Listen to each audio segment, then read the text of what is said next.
You're watching Tamaqua's choice for news, weather, and live local sports. WYLN, we're your local network.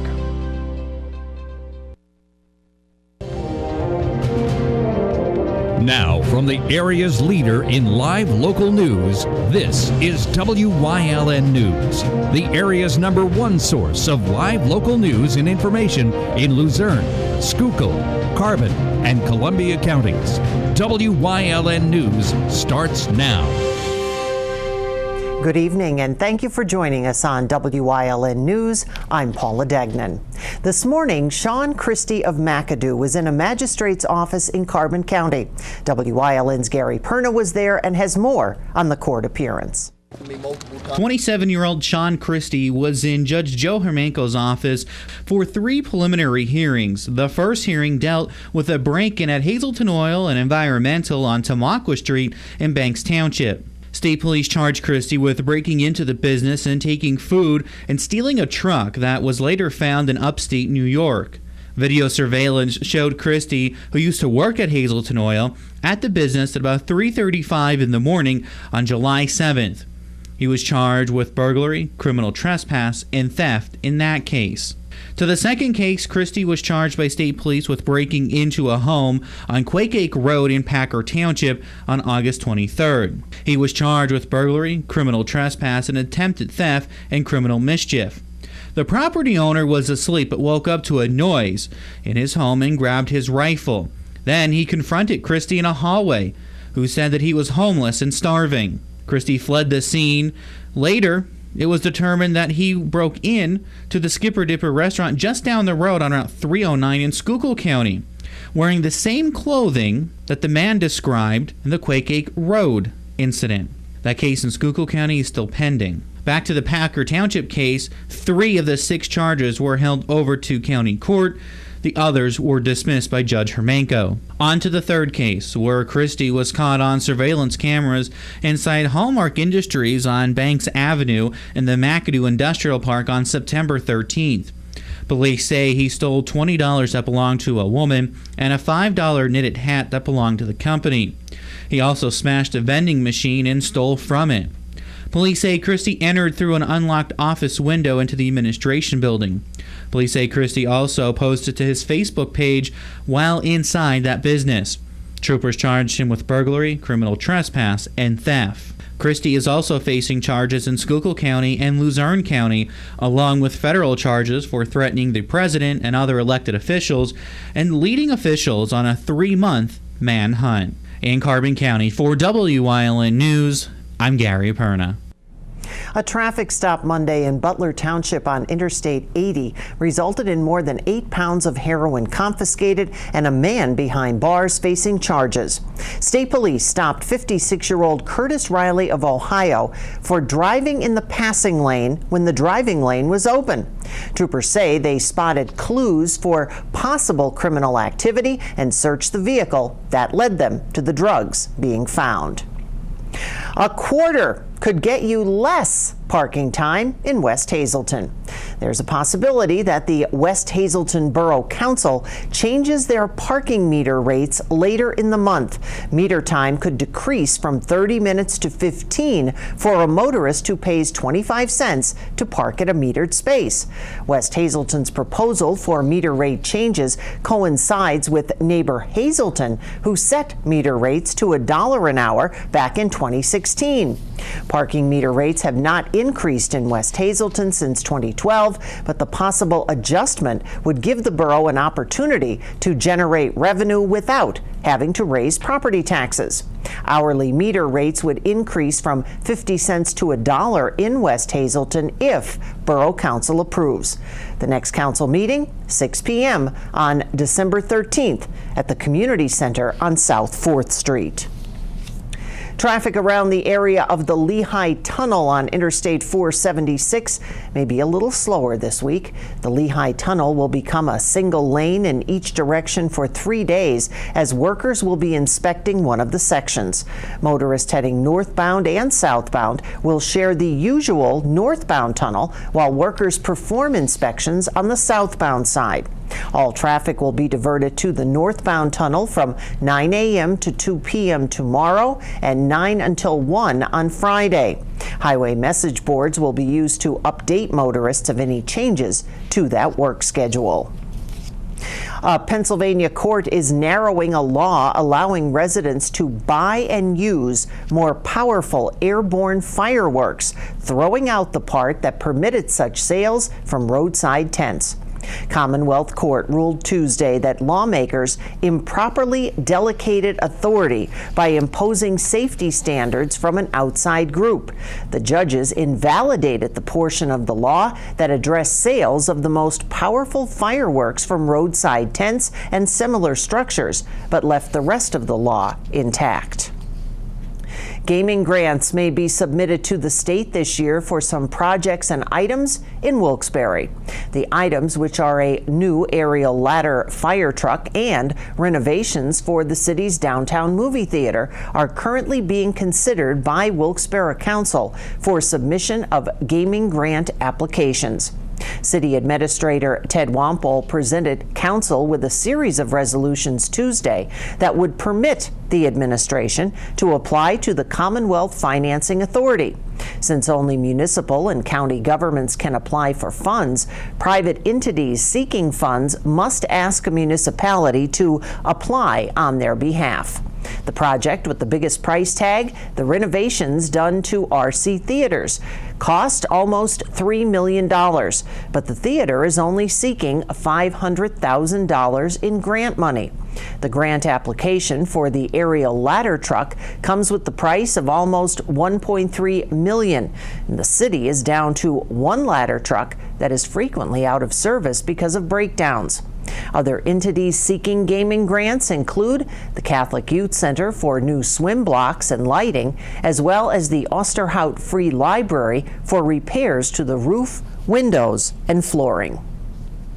A funeral service at Washington National Cathedral today capped 3 days of remembrance by dignitaries and ordinary citizens as they honored George H.W. Bush, who died in Houston last week at the age of 94.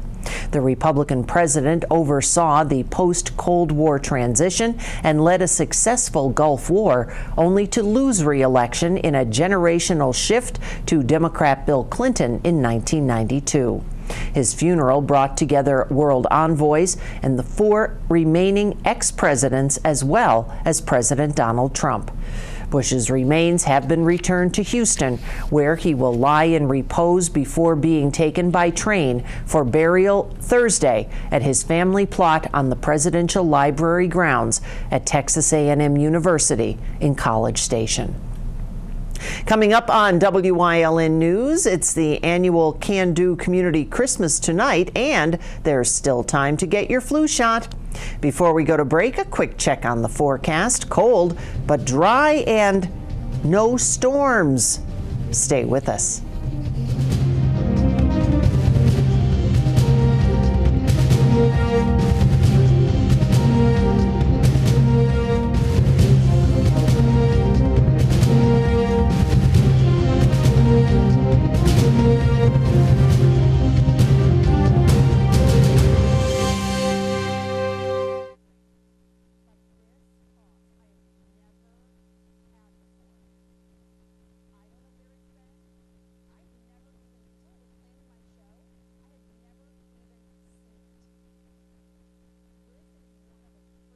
You just call me, John Casadas, at 570-233-1814 for rates and information.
Hazleton City Hall officially lit their Christmas tree last night during an evening of festivities, all to kick off the holiday season.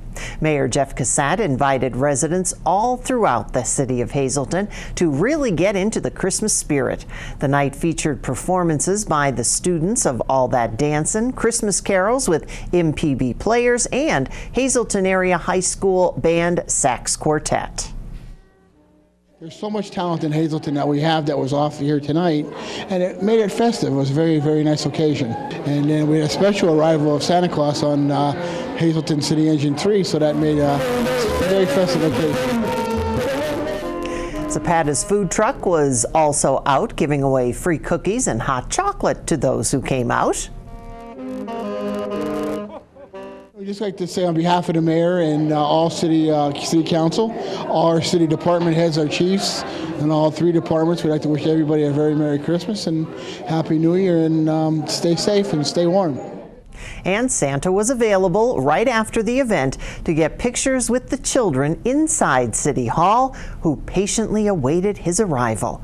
And by the way, happy birthday day today to Hazleton Mayor Jeff Cassatt. An annual tree lighting is scheduled for December 6th, that's tomorrow, at the Luzerne County Courthouse. The public is welcome to attend the holiday tree lighting ceremony inside the courthouse rotunda starting at 6 o'clock. Each year, the tree is lit and accompanied by musical selections performed by area artists. This year's lineup: Holy Redeemer High School's Handbell Choir, an a cappella group from Misericordia University, and singers from the Wyoming Valley West Middle School. The event is free to all who attend, and light refreshments will also be served. There have been 9 confirmed cases of influenza in Schuylkill County already for this flu season. According to the State Department of Health, 588 cases of the flu have been confirmed in their most recent data collection from the week of November 24th, with 5 confirmed cases in Carbon County and 18 confirmations in Luzerne County. 53 of the 67 counties statewide have flu activity, which began being monitored October 1st.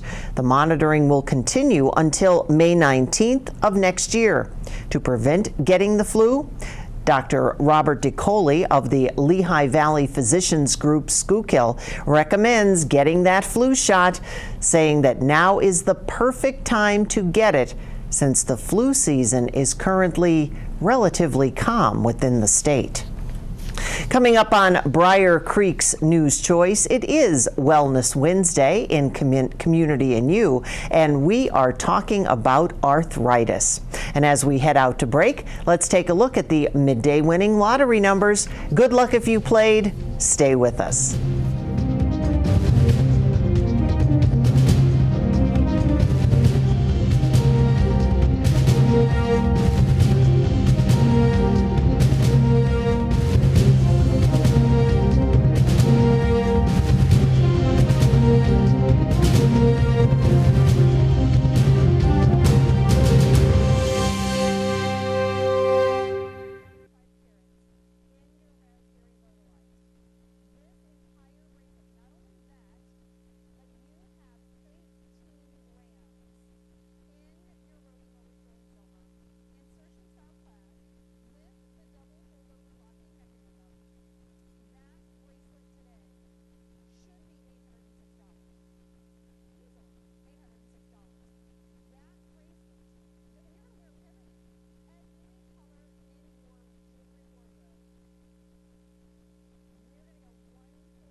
WYLN. It's Wednesday, which means it's Wellness Wednesday, thanks to our friends at Lehigh Valley Health Network. We are on location today at the Health and Wellness Center in Hazleton with Dr. Richard Canlis, who is here today to talk about arthritis. Now, Dr. Canlis, as this cold weather has been approaching and creeping up on us, it's already kind of shown itself. People with arthritis, like myself, are not huge fans. But we'll start simple. Tell us a little bit about arthritis in general. Typically, there's two types of arthritises, either osteoarthritis, which is basically a wearing away of the articular cartilage on the end of the bone, or what's called rheumatoid arthritis. That's the lesser common of the two, and that causes basically inflammation, and it can actually destroy the joint. So in regards to the osteoarthritis, which is the most common one, some of the simple things you can do are protective devices. Depending on the body part, we do have braces that will basically take the load off of that joint and allow relief of pain.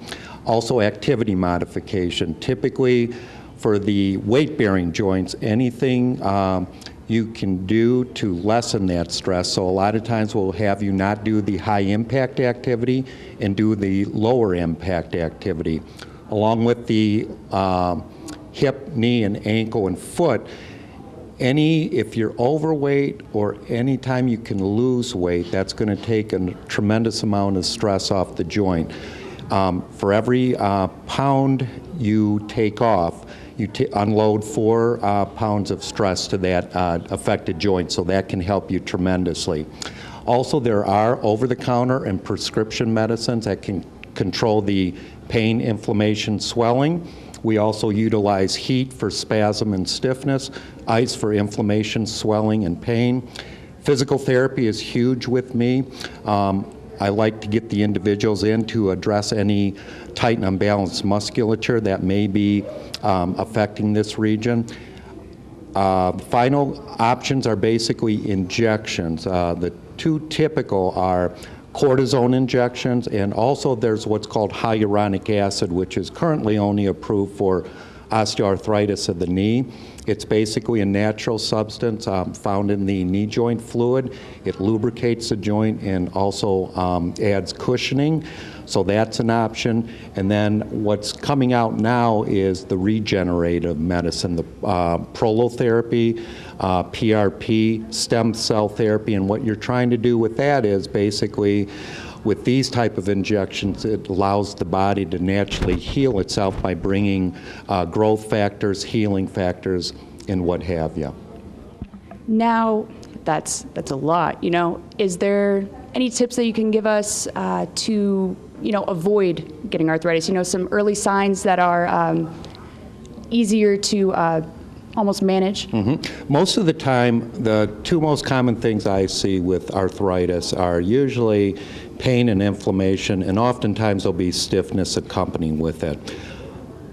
As soon as you're born, you've started the process of the wear and tear, so to speak. So you're not going to necessarily be able to stop the arthritis, but you can slow the prevention. The analogy I give, if you think of a carpet in a walkway, typically what you'll find is that the middle wears out more than the outside. So that's kind of what we're trying to do with the osteoarthritis, is prevent the progression of that. And if you just listen to your body, that's where, if you're starting to have aches and pains and aren't going away with the typical rest and just some over-the-counter meds, that's when I would recommend you seek medical care to see if anything further needs to be done from imaging studies and treatment options.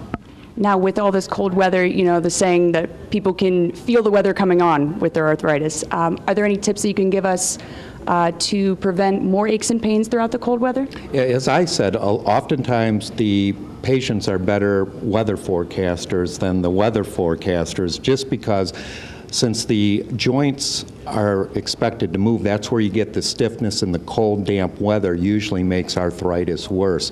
That's where a protective device like a knee sleeve, elbow sleeve, what that will do is basically the compression will help, and then the heat that it generates will increase blood flow, keep the joint moving, and prevent that stiffness, inflammation, and swelling.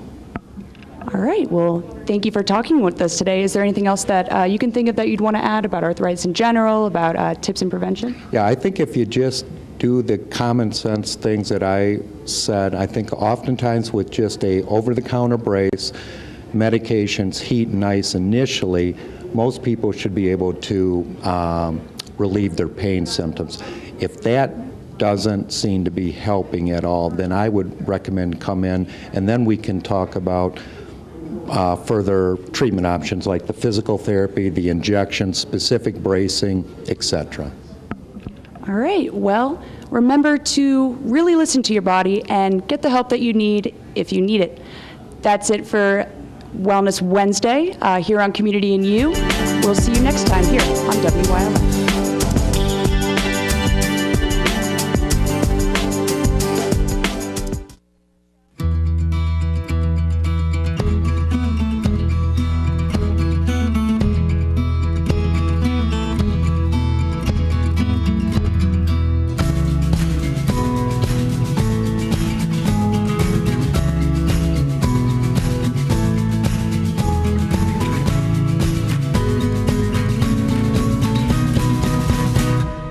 Express Care.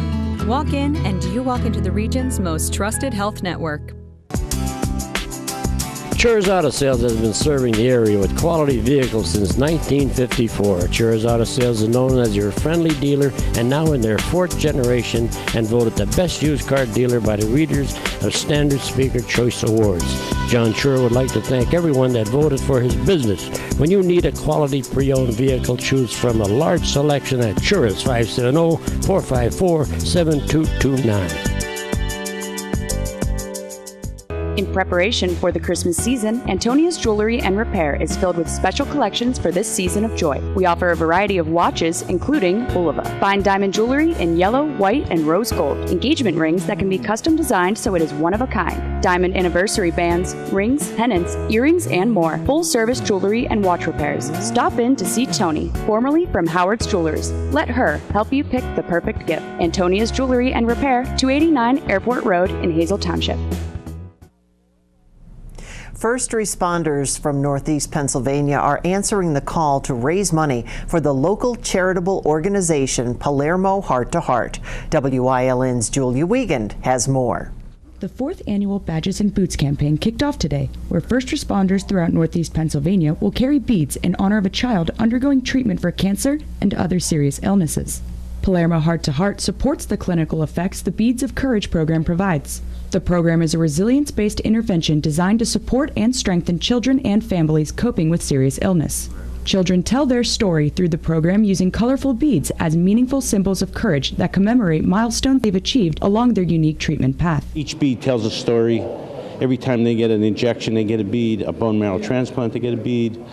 Hair loss, radiation. So it's a tangible way they look back, see what they've been through, and it really gets them through on days that they feel alone in treatment to get a bead from guys that they look up as heroes, police officers and firefighters. The program also helps decrease illness-related distress, increase the use of positive coping strategies, help children find meaning in illness, and restore some sense of relief in children coping with serious illness. Hazleton Fire Chief Donald Leschko had the experience a few years back at Geisinger while handing those beads to the children and seeing the smiles on their faces. In our lifetime, you want to talk about making a difference. You saw that difference that day. They look up to us. It seems we see children. They're always, we see the fire truck, we see the police car with that smile on their face. Now it's time to really show them that we're on their side, we're with them, and be that true hero that they look up to you to be.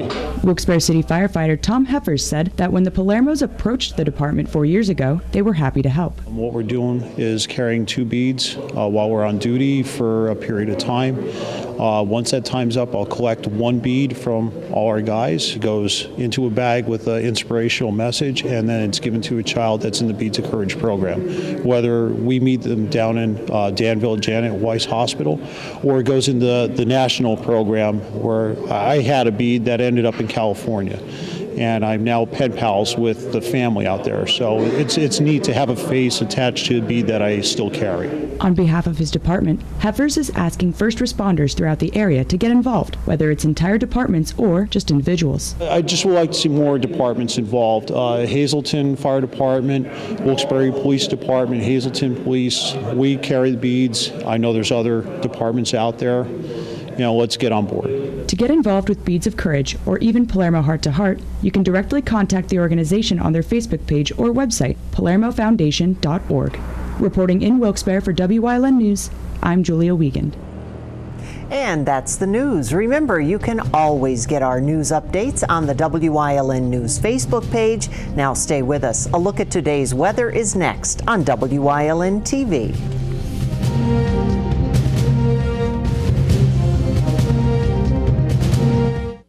You don't need to wait until Black Friday to get the best deals on a new car. At All American Chrysler Dodge Jeep Ram, our deals start now. During the Black Friday sales event, lease a new Jeep Compass Latitude 4x4 for just $229 a month. Or buy a new 2019 Jeep Cherokee Latitude 4x4, starting at dealer invoice plus $4,500 off. And get 0% financing on select models. You don't need to wait until Black Friday for the best deals at All American Chrysler Dodge Jeep Ram. For the first time ever, we are close to hitting all manufacturer objectives and our corporate quota. We will hit this quota. If you've thought about or thinking about purchasing a newer pre-owned vehicle, there will never, ever be a better time than right now. Pick a price, pick a payment, and we'll make your deal. And don't forget to register for our $25,000 Crack the Safe giveaway. Someone could go home with $25,000. Blaze Alexander, Chrysler, Dodge, Jeep, Ram, Cadillac, Buick, GMC, taking the deals the other guys won't. Come on out and see us. Have a great holiday season.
You're watching Monterey City's Choice for news, weather, and live local sports. WYLN.